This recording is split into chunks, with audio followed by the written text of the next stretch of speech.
আমাদের ঘরে রোজ পায়েস রান্না হতো, কিন্তু সেটা কেউ খেত না, কেননা আমার শাশুড়ি বারণ করত। কিন্তু একদিন আমার ননদ সেই পায়েসটা খেয়ে নিল। পায়েস খেতেই তার মাথা ঘুরতে লাগলো। তখন তাকে হসপিটালে নিয়ে যাওয়া হলো। ডাক্তার বলল যে সে প্রেগন্যান্ট। আমার ননদ ছিল অবিবাহিত। তাহলে ওই পায়েসের মধ্যে এমন কি ছিল যেটা খেতেই এই সমস্ত হয়ে গেল? তারপরে আমার সাথে যা হলো সেটা জেনে আপনার হোঁশ উড়ে যাবে। আমার ক্ষীর খেতেই, আমার নাম সীমা। গ্র্যাজুয়েশন হতেই আমার বিয়ের জন্য আমার পরিবার সম্বন্ধ খুঁজে নিল। আমার বরের নাম মুকেশ। মুকেশ অনেক সাদাসিধে মানুষ, কেননা সম্বন্ধ হবার পর অনেক সময়ই আমরা দেখা করতাম, একসাথে কফি খেতাম, তারপরে একে অপরকে নিজের সম্পর্কে বলতাম, আর বিয়ের পরের কথা বললেও ভীষণ ভালোবাসতাম। যাই হোক, এইভাবেই দিন কাটছিল। আমাদের বিয়ের তারিখ ঠিক হতেই কোথা দিয়ে যে দিন কেটে যেতে লাগলো বুঝতেই পারতাম না। আর বিয়ে করে এবার তো মুকেশের বাড়ির বউ হয়ে গিয়েছিলাম। শ্বশুর বাড়িতে আমার একটা ছোট ননদ প্রিয়া ছিল, যে সারাদিন বৌদি বৌদি করে আমাকে সব কথা বলতো। প্রিয়া নিজের সমস্ত ছোট বড় কাজ আমাকে দিয়ে করাতো, আর সমস্ত কথা আমার সাথে ভাগ করে নিত। আজ প্রিয়ার উচ্চ মাধ্যমিকের রেজাল্ট, যাতে সে ভালো নম্বর পেয়ে পাশ করেছে। পুরো বাড়িতে ওর সাফল্যের জন্য ওকে সবাই শুভেচ্ছা জানিয়েছে। শাশুড়ি ওর জন্য অনেক রকমের খাবার বানাতে বলেছে। আমি সব রকমের মিষ্টি বানিয়েছিলাম, কিন্তু যখন পায়েস বানাতে গেলাম তখন উনি বললেন যে আমি বানিয়ে নেব। যখন পায়েস তৈরি হয়ে গেল তখন শাশুড়ি ওই পায়েসটাকে আলাদা করে রেখে দিলেন, আর সবাইকে বললেন যে এই পায়েস কেউ খাবে না। আমার তো ভীষণ অদ্ভুত লাগলো যে কেউ কেন খেতে পারবে না। যাই হোক, আমি এই ব্যাপারটা নিয়ম নীতি ভেবে আমি অদেখা করে দিলাম, কারণ আমার শাশুড়ি ছিলেন রক্ষণশীল মহিলা, যে নিয়ম নীতিকে ভীষণ গভীরভাবে মানতেন। এইভাবেই দিন কেটে যেতে লাগলো। একদিন যখন আমি আমার ঘরে বসেছিলাম তখন মুকেশের ফোন আসলো, আর সে বলল বিকেলবেলা আমাদের বাড়িতে কিছু বন্ধু খেতে আসবে, এই জন্য তুমি কিছু ভালো খাবার বানিয়ে রেখো। আমি মুকেশকে বললাম কী জন্য তারা আসছে? তখন মুকেশ বলল, আসলে আমার প্রমোশন হয়েছে, এই জন্য আমি আমার বন্ধুদেরকে পার্টি দিতে চাইছি। কিন্তু আমি ভাবলাম যে বাইরে হোটেলে যাওয়ার বদলে তাদেরকে ঘরেই ডেকে নিই, কেননা তুমি এত ভালো ভালো খাবার বানাও যে বাইরে যাবার প্রয়োজনই হবে না। এভাবে ফোন রাখার পর আমি খাবারের আয়োজন করতে লাগলাম। আমি রান্নাঘরে যেতেই পাড়া থেকে আমার শাশুড়ি চলে আসলো, আর আমাকে জিজ্ঞাসা করলো, বৌমা আজ তুমি এত তাড়াতাড়ি খাবার বানাচ্ছ? তখন আমি বললাম, মা আজ মুকেশের কিছু বন্ধু ঘরে আসবে, আসলে ওর প্রমোশন হয়েছে, সেই জন্য সে নিজের বন্ধুদেরকে পার্টি দিতে চাইছে। আমি বললাম, মা কি বানাই? কেননা আমি তো মুকেশকেই জিজ্ঞাসা করি যখনই আমি খাবার বানাই। আমার সব সময় এটাই অভ্যাস হয়ে গেছে। আমি বাড়িতে যারা বড় তাদেরকেই জিজ্ঞাসা করে নিই যে খাবার কি বানাবো। আমি যখন আমার বাবার বাড়িতেও কিছু বানাতাম তখন মা আর বাবাকে অবশ্যই জিজ্ঞাসা করে নিতাম, আর এই জন্যই এখানে আমি আপনাকে জিজ্ঞাসা করছি। তখন মা বললেন, বানিয়ে নাও, তোমার যা ঠিক মনে হয় বানিয়ে নাও। এবার আমি অনেক রকমের খাবার বানালাম, আর তারপর যখন আমি পায়েস বানানোর জন্য দুধ ফোটাতে গেলাম তখনই আমার শাশুড়ি সেখানে চলে আসলেন আর বললেন, দাঁড়াও বৌমা, পায়েস আমি বানাবো, তুমি অন্য কাজ করো। আমি বললাম যে না মা, সব কাজ তো হয়েই গেছে প্রায়, শুধুমাত্র পায়েস বানানো বাকি। তখন মা আবার বললেন, বললাম তো আমি বানিয়ে নেব। তখন আমি বললাম যে ঠিক আছে।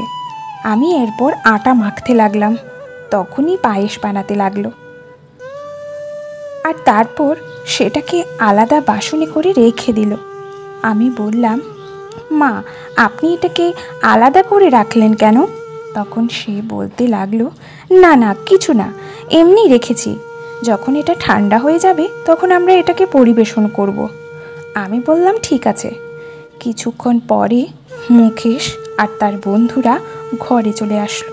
তাদেরকে চা আর মুখরোচক খাবার দিয়ে কিছুক্ষণ আমি কথা বললাম। তখন তার বন্ধুরা হাসতে হাসতে বলতে লাগলো, ভাই খাবার কি বানানো হয়েছে নাকি নয়? তখনই মুকেশ বলতে লাগলো, সীমা এক্ষুনি খাবার পরিবেশন করবে। এবার তো আমারও ভীষণ খিদে পেয়েছিল। তখনই সবাই খাবার টেবিলে চলে আসলো, আর আমি আস্তে আস্তে এক এক করে সমস্ত খাবার টেবিলে আনতে লাগলাম। যখন টেবিলে আমি পায়েস নিয়ে যেতে লাগলাম, শাশুড়ি মা আমার হাত ধরে বলল, পায়েসটা নিয়ে যেও না। তখনই আমি জিজ্ঞাসা করলাম, কেন পায়েস নিয়ে যাব না? তখনই সে বলতে লাগলো যে আমি একবার বলে দিয়েছি তো যে নিয়ে যাবে না। আমি ভাবলাম যে শুধু শুধু তর্ক করে লাভ নেই, এই জন্য বললাম, আচ্ছা ঠিক আছে। এবার যা কিছু বাকি ব্যঞ্জন বানিয়েছিলাম সেই সমস্ত কিছু ওদেরকে পরিবেশন করলাম। সব লোকেরা ভর পেট খাবার খেলো। এবার তো ওর বন্ধুরা খাবারের অনেক প্রশংসা করলো। আমারও ভীষণ আনন্দ লাগলো। আমি খাবার বানানোর জন্য অনেক পরিশ্রম করেছি। সব লোকেদের খাবার এত পছন্দ হলো যে আমার শুনে ভীষণ সন্তুষ্টি হলো। যাই হোক, সবাই খেয়ে বাড়ি চলে গেল, আর আমরাও যে যার ঘরে চলে গেলাম। একদিন শাশুড়ি পায়েস বানিয়ে টেবিলের উপর রেখে দিল। তখনই পাড়া থেকে একজন কাকিমা আসলো। শাশুড়ি মা তার সাথে কথা বলতে শুরু করলো, আর সেই পায়েসটাকে সেখানেই টেবিলের উপর রেখে ভুলে চলে গেল। তখনই প্রিয়া কলেজ থেকে আসলো, আর আসতে না আসতেই জিজ্ঞাসা করে, সেই পায়েসটা খেয়ে নিল। যখন আমি দেখলাম যে প্রিয়া পায়েস খাচ্ছে, তখনই আমি তাকে আটকানোর চেষ্টা করলাম, কিন্তু আমি যতক্ষণে সেখানে পৌঁছেছি ততক্ষণে প্রিয়া সেই পায়েস খেয়ে ফেলেছিল। আমার এবার প্রাণ বেরিয়ে যাওয়ার মতো অবস্থা হলো। এবার জানি না মা কি ব্যবহার করবে। আমি প্রিয়াকে বললাম যে এটা তুমি কি করলে? মা কাউকেই পায়েস খেতে দেয় না, অন্তত খাবার আগে জিজ্ঞাসা তো করে নিতে পারতে। তখনই প্রিয়া বলতে লাগলো, বৌদি আমার এত জোরে খিদে পেয়েছিল যে আমি ভাবলাম তুমি বানিয়ে এখানে রেখে দিয়েছ, আর এমনিতেও পায়েস যখন তৈরি হয়েছে তখন খাবার জন্যই তো তৈরি হয়েছে, মা কেন শুধু শুধু বকবে? তখনই আমি বললাম, আজকের আগে তুমি কখনো পায়েস খেয়েছো? আজকেই তুমি এই ব্যাপার জানতে পারলে? এমন তো না, মা তো কখনোই পায়েস খেতে দেয় না, আর এর পেছনে নিশ্চয়ই কোনো না কোনো কারণ হবে, আর সেজন্যই সে বারণও করে। সেই সময় মা চলে আসলো সেখানে। সে কিছু বলতো, তার আগেই প্রিয়ার মাথা ঘুরতে লাগলো, আর সে অজ্ঞান হয়ে পড়ে গেল। এবার তো আমি পুরোপুরি ঘাবড়ে গেলাম। আমার তো মনের ভেতর এই ভয়টাই ছিল যে এই পায়েসটা খেয়েই ওর কিছু হয়েছে। এবার তাড়াতাড়ি আনন ফানন হাসপাতালে তাকে নিয়ে যাওয়া হলো। ওখানে ডাক্তার তার চিকিৎসা করলো। যখন রিপোর্ট আসলো তখন রিপোর্ট দেখে আমাদের পায়ের তলা থেকে মাটি সরে গেল। ডাক্তার বলল, প্রিয়া মা হতে চলেছে। এবার তো যেন আমাদের অবস্থা খারাপ হয়ে গেল। এটা ভেবেই যে এটা কিভাবে হতে পারে, সবার এই খবরটা শুনে যেন শক লাগলো। সবার যেন এমন মনে হচ্ছিল যে প্রিয়ার সাথে এটা কি করে হতে পারে। এত বুদ্ধিমতী আর সংস্কারী মেয়ে, সে এত ভুল কাজ কিভাবে করতে পারে? কিন্তু তার সংস্কারের থেকে বেশি তার পায়েস খাওয়ার উপরে আমার সন্দেহ হচ্ছিল। আমার তো এটাই মনে হচ্ছিল, প্রত্যেকবার মা পায়েস খেতে বারণ করে, আর আজ যখন প্রিয়া সেই পায়েস খেয়ে নিল, ওর শরীর খারাপ হতে লাগলো, আর তাকে হসপিটালে সব কিছুই বলে দেওয়া হলো। আমার তো মাথার মধ্যে ব্যাস একটাই কথা ঘুরছিল। আমার মনে যেন ঘৃণা তৈরি হয়ে গিয়েছিল। যখনই পায়েসের নাম হতো তখনই আমার যেন সারা গায়ে রোম খাড়া হয়ে যেত। তারপর আমরা সবাই প্রিয়াকে হসপিটাল থেকে বাড়ি নিয়ে আসলাম। সবাই প্রিয়ার উপর রাগ করেছিল। মুকেশ তো প্রিয়ার সাথে কথা পর্যন্ত বলতে চাইছিল না। তার তো এটাই মনে হচ্ছিল যে প্রিয়া পুরো সমাজে তাদের নাক কাটিয়েছে। সবাই প্রিয়ার উপর রেগেছিল, কিন্তু প্রিয়ার দোষ তো আমার নজরেই যেন আসছিল না। আমার তো মনের মধ্যে খালি থেকে থেকে একটাই কথা আসছিল, আর সেটা হলো পায়েস খাওয়ার কথা। যে নিশ্চয়ই ওই পায়েস খাবার কারণেই সব কিছু হয়েছে, কিন্তু এখনও মা পায়েসের ব্যাপারে কিছু বলতে রাজি ছিল না। তারও এটাই মনে হতো যে প্রিয়াই এই সমস্ত কিছু করেছে। সে কিন্তু নিজের কর্মকাণ্ডের ব্যাপারে কাউকে কিছুই বলেনি। তখনই আমি মুকেশকে নিজের কাছে ডাকলাম আর বললাম, আমি অনেক দিন থেকেই তোমাকে কিছু বলতে চাইছিলাম, কিন্তু সুযোগ হচ্ছিল না। তখন মুকেশ বলল, কি হয়েছে? আমি বললাম যে কিছুদিন আগে যখনই আমি পায়েস বানানোর জন্য চেষ্টা করতাম, তখন মা আমাকে বানাতে দিত না আর নিজে বানাতো।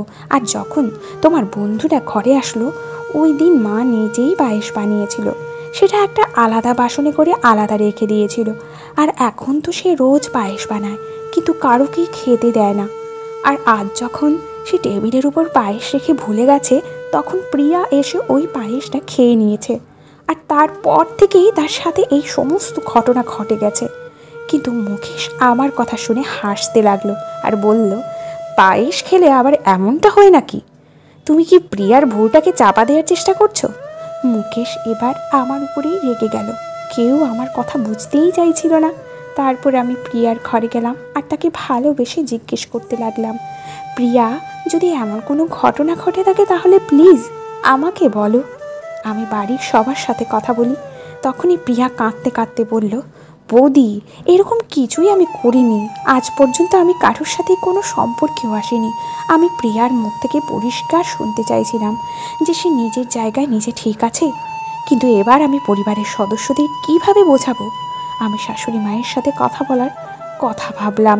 তখনই মা বলতে লাগলো, প্রিয়ার হয়ে তুমি কিছু আমাকে বলতে এসো না, এটা প্রিয়ারই ভুল। তখনই আমি আমার মাথা ধরে বসে গেলাম আর ভাবতে লাগলাম যে জানি না যে আসলে হচ্ছেটা কি। এতে কি প্রিয়ার ভুল আছে নাকি আমি কিছু বুঝতে পারছি না।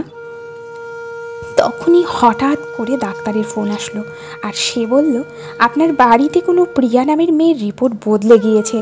আমি কিচ্ছু বুঝতে পারছিলাম না। আমি মা আর মুকেশকেও ডেকে নিলাম।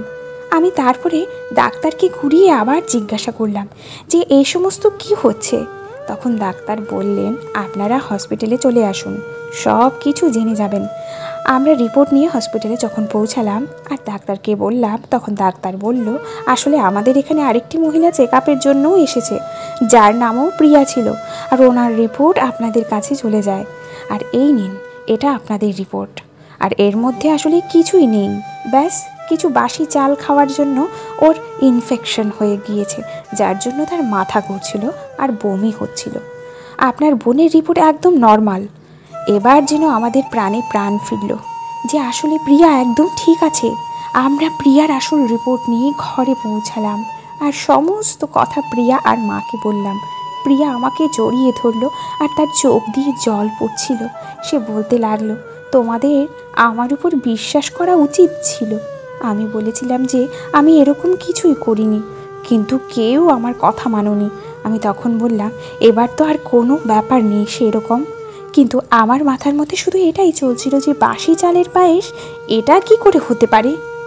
আমরা তো যখনই রেশন আনাই তখন ভালো চাল আনাই, আর তাহলে এই বাসি চালের পায়েস এসব কী ব্যাপার ঘটছে?